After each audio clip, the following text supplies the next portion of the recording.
መምህሩ የት ገባ? ገድለውት ይሆን? ጨቅላ ልጆቹ እኮ እየጠበቁት ነው። ይህ ጸባይ ሰናይ መምህር አዲሱ ዶላ ይባላል። የሚኖረው ወላይታ ዞን አረካ ከተማ ሲሆን ባለትዳርና የሁለት ቆንጅዬ ልጆች አባት ነው። ሐምሌ 13 2015 ዓ.ም የ12ኛ ክፍል የሶሻል ተማሪዎችን ለማስፈተን በመንግስት ወደ ጎንደር ዩኒቨርሲቲ ተላከ።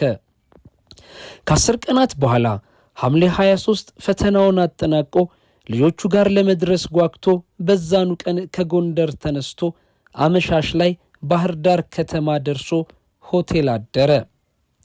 ሐምሌ 24 ጠዋት ከባህር ዳር ወደ አዲስ አበባ የሚሄድ መኪና ተሳፍሮ ከባለቤቱ ጋር እየተደዋወለ የደረሰበትንም ቦታም እየነገራት ልጆቹና እሷ እንደናፈቁት ደጋግሞ እያስታወሳት ገብረ ኩራቸው አካባቢ ሲደርሱ በስመ አብ ቆይ መልሼ እደውልልሻለሁ ብሎ በድንጋጤ ስልኩን ዘጋው።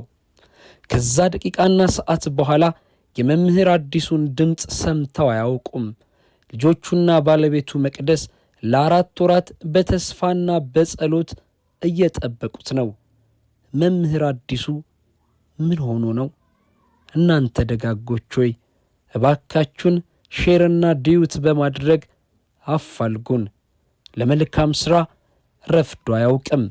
አዲስ ነገር ካለ በ0925 10 62 44 ባለቤቱ መቅደስ ጋር ደውሉላት። እናመሰግናለን።